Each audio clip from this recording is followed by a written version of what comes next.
Prince William has just fired the opening shot in what insiders are calling the most explosive royal family war in modern history. Behind the gilded walls of Buckingham Palace, a plan has been set in motion that could destroy Harry and Meghan's carefully constructed brand forever. The future king isn't playing games anymore. He's using Prince Andrew's spectacular downfall as the exact blueprint to strip the Sussexes of their royal titles once and for all, and sources say there's no turning back now. This isn't speculation, this is happening. While the world watched Prince Andrew forced to surrender his Duke of York title amid fresh bombshell allegations linking him to the Jeffrey scandal, William was taking notes. Palace insiders reveal that the 33-year-old heir to the throne sat down with King Charles and senior aides during the family's summer stay at Balmoral. And the main topic of discussion wasn't Andrew's disgrace. It was how to use it as a template for dealing with the Sussex problem. The whispers from inside those private meetings are chilling. William reportedly told his father that the monarchy cannot evolve, cannot survive, while Harry and Meghan continue to exploit their royal titles. From the outside, Balmoral looked like the usual royal getaway, complete with countryside strolls and cozy family barbecues. But privately, major decisions were being made. William made it crystal clear that what happened with Andrew showed him exactly what needs to happen next. The king's decisive action against his own brother handed William the playbook he's been waiting for. Here's what makes this so devastating for Harry and Meghan. They've spent years walking a tightrope, claiming they want privacy, while simultaneously using their Duke and Duchess of Sussex titles to secure massive deals, high-profile appearances, and celebrity status. They technically still hold their His Royal Highness and Her Royal Highness styles,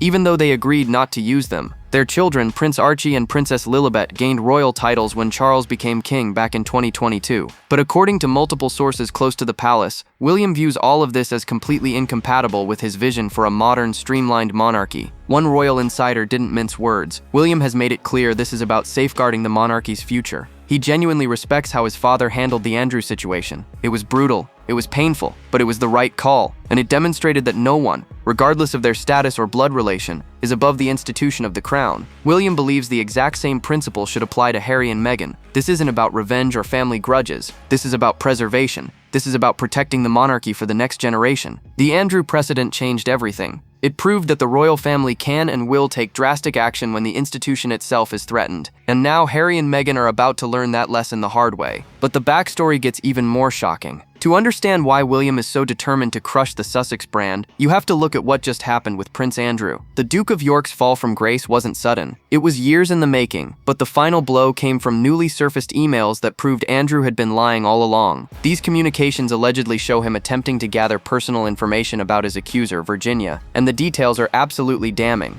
Even worse, reports suggest he may have used royal funds and royal guards to do it. That's not just inappropriate. That's a massive abuse of power that crosses every possible line. William watched his uncle's desperate interview years ago, that awkward sweating disaster where Andrew claimed he couldn't sweat and remembered being at a Pizza Express in Woking. Most people saw through it immediately. The explanations were bizarre, the body language was guilty, and the whole performance reeked of someone with something to hide. But Andrew's defenders tried to spin the narrative, tried to paint his accuser in negative ways, tried to make the whole thing go away. It didn't work. The truth always comes out eventually. And now those new emails have sealed his fate completely. The official statement from Andrew said all the right things. He claimed he was stepping back to protect the work of His Majesty and the royal family. He insisted he was putting duty to family and country first. He vigorously denied the accusations, just like he's been doing for years. But actions speak louder than words, and giving up his titles tells the real story. Palace sources confirm that King Charles, despite being seriously unwell and battling a closely guarded illness, made the decision jointly with William. Father and son united to protect the institution, no matter how painful the personal cost. Here's where it gets interesting for Harry and Meghan. William didn't just watch Andrew's downfall happen. He studied it. He analyzed every step of the process, every legal mechanism that allowed the king to strip those titles and honors. Royal experts say William has been consulting with constitutional lawyers, diving into the fine print of royal protocols, figuring out exactly what powers he and his father have when it comes to removing titles from family members who damage the crown's reputation. The Andrew situation provided something invaluable. Proof that the public supports tough action when royals behave badly. The response to Andrew losing his titles wasn't sympathy or outrage, it was relief. People respected the king for finally doing what should have been done years earlier. That public approval gave William the confidence he needed to take the next step. If stripping Andrew's titles earned respect, imagine what stripping Harry and Meghan's titles would do.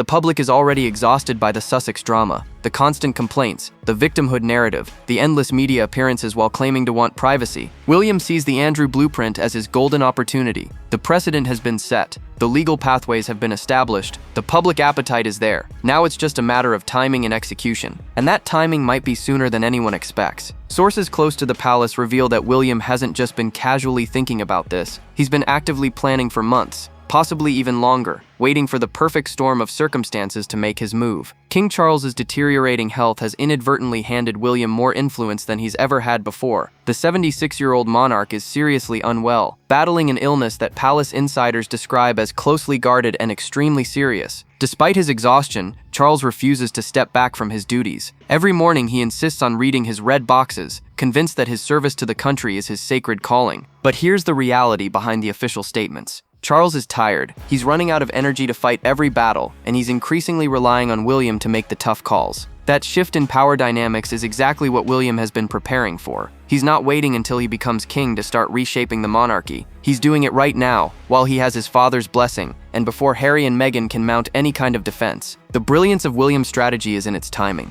By moving now, while Charles is still king but increasingly dependent on his heir, William gets to implement his vision without technically overstepping his position. Charles signs off on the decisions, but William is the driving force behind them. It's a masterclass in royal politics. William gets what he wants while maintaining the appearance of supporting his father's reign, and Charles, exhausted from his health battle and likely wanting to secure his legacy, seems willing to let his son take the lead on family matters. Palace insiders whisper that William has become almost obsessed with the idea of a streamlined modern monarchy. He's watched his father struggle with the weight of tradition, seen how scandals like Andrew's and the Sussex drama have damaged public perception, and he's determined not to let those same problems plague his own reign. In William's mind, this isn't about being cruel to his brother. This is about survival. The monarchy has to adapt or it will become irrelevant, and that means making brutal choices about who gets to represent the institution. The Andrew situation gave William something he desperately needed: evidence that decisive action works. When Charles finally stripped Andrew of his remaining titles following those explosive new allegations, the public response was overwhelmingly positive. People didn't complain about family loyalty or forgiveness. They praised the king for finally doing what was necessary. That reaction confirmed everything William believed. The public wants accountability, even when it's uncomfortable. They want to see that royals who damage the crown face real consequences. Now William is ready to apply that same ruthless standard to Harry and Meghan. He's done watching them profit off royal titles while simultaneously attacking the family in interviews, documentaries, and best-selling memoirs. He's done tolerating their faux royal tours where they act like working royals without any of the actual responsibilities. And most importantly, he's done worrying about what it will do to his relationship with his brother. Because according to those closest to him, William has already accepted that relationship is over. The Balmoral summit this past summer wasn't your typical royal holiday. Sure, the photos showed the usual countryside charm. The family gathered for traditional Scottish activities, everyone smiling for the cameras. But behind those closed doors, something far more significant was unfolding. William had called what insiders are describing as a war council, and the target was unmistakable. Harry and Meghan's continued exploitation of their royal connection had reached a breaking point, and William was done pretending otherwise. The guest list for those private meetings tells you everything you need to know. King Charles was there, obviously, despite his failing health. Senior aides who specialize in constitutional matters were brought in. Legal advisors who understand the complexities of royal titles and protocols sat at the table. This wasn't a casual family chat over dinner. This was strategic planning at the highest level, and the goal was crystal clear: find a way to strip Harry and Meghan of their titles that would withstand legal challenges and public scrutiny. Word on the street suggests that William came to those meetings with a fully developed argument. He'd done his homework. He'd studied the Andrew situation inside and out. He'd consulted with historians about precedent, with lawyers about mechanisms, with public relations experts about messaging. When he sat down with his father and the advisors, he wasn't asking for permission. He was presenting a plan and building consensus around it. The core of William's argument is brutally simple. Harry and Meghan stepped back from royal duties in 2020, claiming they wanted privacy and independence. Fine, the family reluctantly agreed, hoping it would calm the situation. But instead of quietly building their new life, the Sussexes have spent the past several years doing the exact opposite. They've given explosive interviews accusing the family of racism.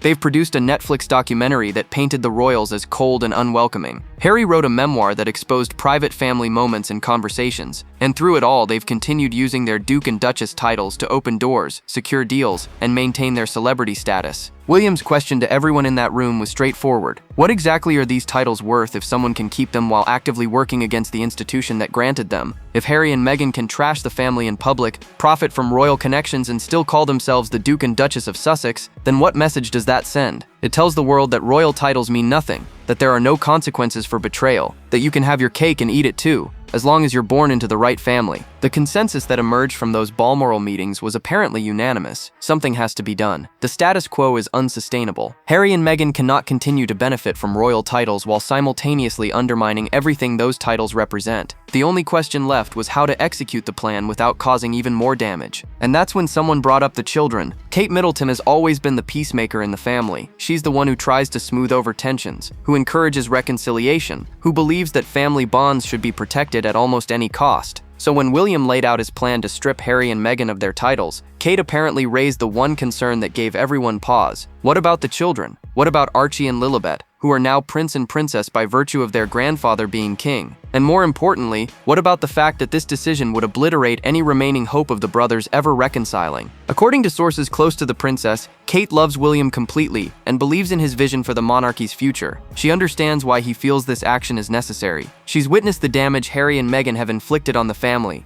the constant negativity, the never-ending victim narrative that paints William and the rest of the royals as villains. Kate's not naive about what the Sussexes have done, but she's also a mother who thinks about the long-term consequences, and she knows that once William pulls this trigger, there's no going back. The warning Kate reportedly gave her husband was stark. If you strip Harry's titles, it will be the point of no return. The brothers will never speak again. Your children will grow up not knowing their cousins. The family fracture will become permanent, carved in stone, impossible to repair. Kate's nature is to preserve relationships wherever possible, and she can see exactly where this path leads. It leads to William and Harry dying as estranged brothers who never reconciled, and that possibility genuinely troubles her. But here's where William's determination becomes almost frightening in its intensity. Palace insiders claim he's already accepted that outcome. He's made peace with the idea that his relationship with Harry is over. In William's mind, Harry made his choice when he left the family, and everything that's happened since has only confirmed that it was the right decision to let him go. The interviews, the book, the documentaries, the constant attacks. William sees all of that as Harry choosing Meghan's version of reality over any loyalty to his birth family. One source close to the situation put it bluntly. William told Kate that he would rather be the king who protected the monarchy's future than the brother who enabled its destruction. That's how seriously he views this.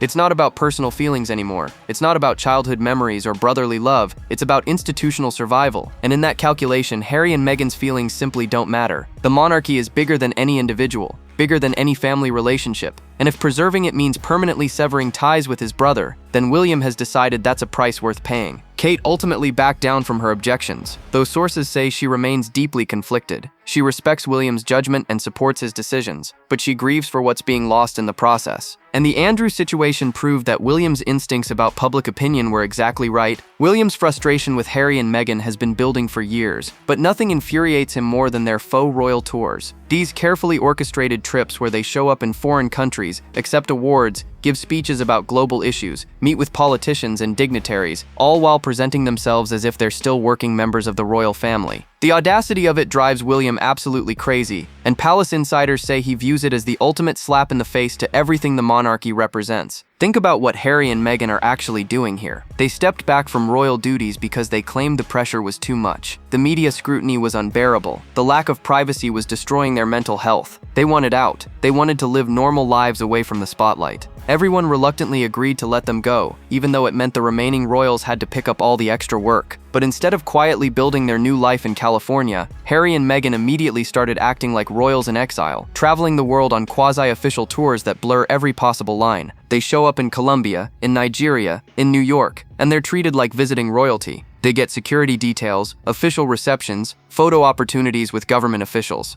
Meghan gives speeches about women's empowerment. Harry talks about mental health and veterans issues. They accept humanitarian awards and pose for magazine covers. And the whole time they're introduced as the Duke and Duchess of Sussex, trading directly on their royal titles to maintain their celebrity status and secure lucrative deals. William sees this as fundamentally dishonest. You can't have it both ways. You can't claim you want privacy and then court constant media attention. You can't step back from royal duties and then continue acting like working royals whenever it suits your brand. You can't trash the institution in interviews and documentaries and then use your titles from that same institution institution to open doors around the world. It's hypocritical, it's exploitative, and it makes a mockery of what actual working royals do every single day. Palace sources say William has repeatedly raised this issue with his father, arguing that Harry and Meghan's behavior undermines the entire royal system. When they do these tours, people assume they're representing the crown. Foreign governments treat them as official representatives. The media covers them as if they're on royal business, but they're not answerable to Buckingham Palace. They're not coordinating with the Foreign Office. They're freelancing, using royal credibility without royal accountability, and that's incredibly dangerous for diplomatic relationships and the monarchy's reputation. The final straw reportedly came when Harry and Meghan started accepting awards and honors in their capacity as the Duke and Duchess of Sussex. William watched them collect accolades for humanitarian work, for speaking out about social issues, for being brave truth-tellers, and every single time, he saw them leveraging the titles and status they inherited from the very institution they've spent years attacking. That's when William decided enough was enough. The titles had to go. The children complicate everything, and William knows it. When King Charles ascended to the throne in 2022, Harry and Meghan's kids automatically became Prince Archie and Princess Lilibet, according to long-established royal protocols. The Sussexes initially complained that their children weren't being given titles, framing it as another example of the family's racism and discrimination. But the reality was simply that as grandchildren of the monarch through the spare, not the heir, they had to wait until Charles became king. Once that happened, the titles were theirs by birthright. Now William is stuck in an incredibly tricky situation. He wants to strip Harry and Meghan of their Duke and Duchess titles. But what happens to Archie and Lilibet's Prince and Princess designations? Can you take away titles from children who've done nothing wrong? Should young kids be punished for their parents' decisions? These are the questions that apparently dominated hours of discussion during those Balmoral meetings, and there are no easy answers. Sources close to the palace reveal that William isn't necessarily trying to remove the children's titles outright. What he wants is to severely limit how those titles can be used. The concern is that Harry and Meghan will exploit their children's royal status, the same way they've exploited their own. Imagine Archie and Lilibet growing up in California, being paraded at Hollywood events as Prince and Princess, used as props to maintain their parents' celebrity brand and royal connection. That scenario keeps William up at night. The legal experts brought in during the Balmoral summit reportedly explored several options. One possibility is a letters patent that would restrict when and how the children's titles can be used publicly. Another option is to wait until the children are adults and let them decide for themselves whether to keep or renounce their royal status. A third, more aggressive approach would be to issue a declaration that while the children technically hold the titles, they're not permitted to use them in any official or commercial capacity. Behind the scenes, William has allegedly studied every legal avenue available. He's consulted with constitutional experts about what powers the monarch actually has regarding titles granted by birthright versus titles granted by patent. He's looked at historical precedents, rare cases where royal titles were modified or restricted. This isn't an emotional outburst or a knee-jerk reaction. This is a calculated strategy that's been years in the making, with every possible angle considered and planned for. Royal historians brought into the discussions pointed out that this would be unprecedented in modern times. Yes, titles have been stripped before, but usually for treason or extreme circumstances. Going after your own brother's titles simply because he left the family and criticized them publicly? That's new territory, legally and constitutionally. But William apparently believes that Harry and Meghan's behavior does constitute an extreme circumstance. They're not just criticizing the family in private, they're building entire careers on attacking the institution while simultaneously benefiting from it. The question isn't whether William has the will to do this. The question is whether he has the power. William has left absolutely nothing to chance. Behind the scenes, he's assembled what palace insiders describe as a legal dream team, constitutional experts who've spent their entire careers studying the intricate rules governing royal titles, honors, and privileges. These aren't casual advisors. These are the people who understand every obscure clause, every historical precedent, every potential loophole that could be used either to strip titles or to defend them. And they've been working quietly for months, building the strongest possible case for removing Harry and Meghan's Duke and Duchess titles. The challenge is more complicated than most people realize. When Harry and Meghan got married, the Duke and Duchess of Sussex titles were granted by Queen Elizabeth through letters patent. These aren't hereditary peerages that pass down through generations. They were specifically created for Harry and Meghan. But here's where it gets tricky. Once granted, royal titles are notoriously difficult to remove. There's no simple revoke button. The legal mechanisms are murky, rarely used, and open to interpretation. William's legal team has reportedly examined 3 possible pathways. The first option is an act of parliament. The government could pass legislation specifically removing the Sussex titles, similar to what was done with enemy nobles during World War I, but this approach has massive political implications. It would require the Prime Minister's cooperation, parliamentary debate, public hearings, it would turn a family matter into a constitutional crisis, and there's no guarantee it would even pass. The optics of the government stripping titles from a biracial duchess, whose claimed racism would be absolutely toxic. The second option is a royal prerogative action. The monarch technically has broad powers over honors and titles, and some constitutional experts argue that Charles could simply declare the Sussex titles forfeit by royal decree. This would be faster and more private than parliamentary action, but it's legally dubious. There would almost certainly be court challenges. Harry and Meghan's lawyers would argue that titles granted by letters patent can't be unilaterally revoked without cause defined in law. The whole thing could end up in protracted litigation that damages the monarchy's reputation even further. The third option, and reportedly the one William favors, is a negotiated surrender. Apply enough pressure, make it clear that the alternative is a public legal battle they'll lose, and convince Harry and Meghan to voluntarily give up their titles in exchange for something they want. Maybe financial considerations, maybe guarantees about their children, maybe just the promise of being left alone. This approach avoids constitutional questions and lets everyone save face publicly while achieving William's goal privately. Royal historians consulted on the matter have pointed out precedents that might support William's position. Edward VIII lost his royal status when he abdicated. Other royals throughout history have been stripped of titles for actions deemed harmful to the crown. The argument William's team is building is that Harry and Meghan's sustained public attacks on the monarchy, combined with their commercial exploitation of royal titles, constitutes sufficient harm to justify removal. But there's one factor William can't control, and it could derail everything. Public opinion is the wild card in this entire situation, and it's splitting right down the middle in ways that nobody anticipated. On one side, you have royal traditionalists, who are absolutely cheering William on. They're exhausted by Harry and Meghan's constant complaints, tired of the victim narrative, and ready to see consequences for what they view as years of disrespect toward the late Queen Elizabeth and the institution she dedicated her life to. These supporters see William as finally showing the strength and leadership the monarchy needs. The online reaction has been fierce. Social media is flooded with people praising William for taking a stand, calling him a future king who won't tolerate betrayal, celebrating the idea that actions have consequences even for princes and duchesses. They point to Harry's memoir, to the Netflix documentary, to Meghan's Oprah interview, and they argue that the couple burned every bridge themselves. In their view, stripping the titles isn't cruel punishment, it's natural consequences for choices Harry and Meghan made freely and repeatedly. But on the other side, there's genuine concern about what this move represents. Critics worry that William is acting out of jealousy and vindictiveness rather than principle. They point out that Harry and Meghan left precisely because the institution was making them miserable, and now William wants to punish them for escaping. These voices argue that the monarchy looks petty and vindictive when it goes after family members who simply wanted different lives. The optics of stripping titles from a biracial woman who spoke about experiencing racism within the royal family are particularly problematic. Some commentators have raised uncomfortable questions about whether this is really about protecting the monarchy, or whether it's about William asserting dominance and control. After all, Harry and Meghan living in California and giving occasional interviews doesn't actually threaten the throne.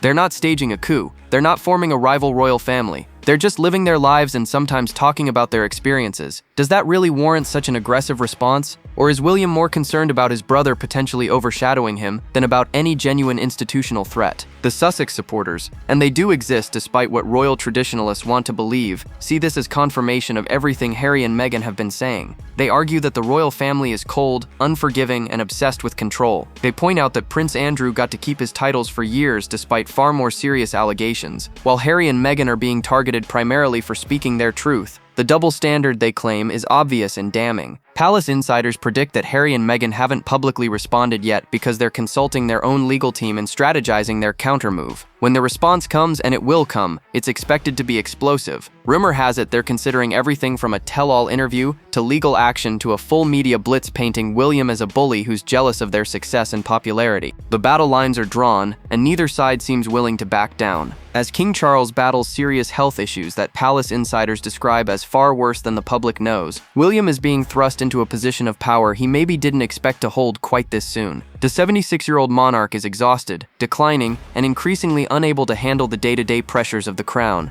That reality has accelerated William's timeline dramatically. What he might have planned to address years from now when he became king is happening right now, and the title war with Harry and Meghan represents something far bigger than just family drama. This is William drawing a line in the sand about what the monarchy will and won't tolerate going forward. It's a test case for his entire philosophy of royal leadership. He's betting that the public will respect strength and accountability more than they'll sympathize with family loyalty. He's He's gambling that stripping titles from family members who damage the institution will be seen as protecting something important rather than petty revenge. And he's accepting that this decision will define his relationship with his brother for the rest of their lives. The Andrew precedent gave William the roadmap, but it's the Sussex situation that will reveal what kind of king he'll become. Will he be someone who prioritizes institutional stability over personal relationships? Will he be ruthless when he believes it's necessary? Will he follow through on threats even when the consequences are painful? The answer to all those questions appears to be yes, and that should terrify anyone who crosses him once he's actually wearing the crown. Harry and Meghan may have thought they could have it both ways forever. Keep the titles, keep the status, keep the doors that royal connections open, all while building their California lifestyle and speaking their truth about the family. They may have believed that blood relations and public sympathy would protect them from real consequences, but William is about to prove them catastrophically wrong. He's not his grandmother, who avoided confrontation and hoped problems would resolve themselves. He's not his father, who spent his reign trying to be a peacemaker. William is something different, something harder, and Harry and Meghan are about to experience that firsthand. The next few months will be absolutely critical. Will William actually pull the trigger and strip the titles? Will Harry and Meghan fight back through the courts or the media? Will King Charles's health decline force an even faster transition of power? Will the children become pawns in an ugly public battle? Nobody knows for certain, but everyone agrees that this situation is reaching a breaking point that will reshape the royal family forever. One thing is crystal clear. William has decided that protecting the monarchy's future is worth sacrificing his relationship with his brother. That's not a decision he made lightly, but it's one he's made completely. Harry and Meghan wanted out of the royal family. William is about to make absolutely certain they get their wish, whether they like the final terms or not. So what do you think about all this? Is William right to take such a hard line, or is he going too far? Drop your thoughts in the comments below. Make sure to smash that like button and subscribe so you don't miss what happens next. Because trust me, this story is far from over. The next video is waiting, and you won't believe what's coming next.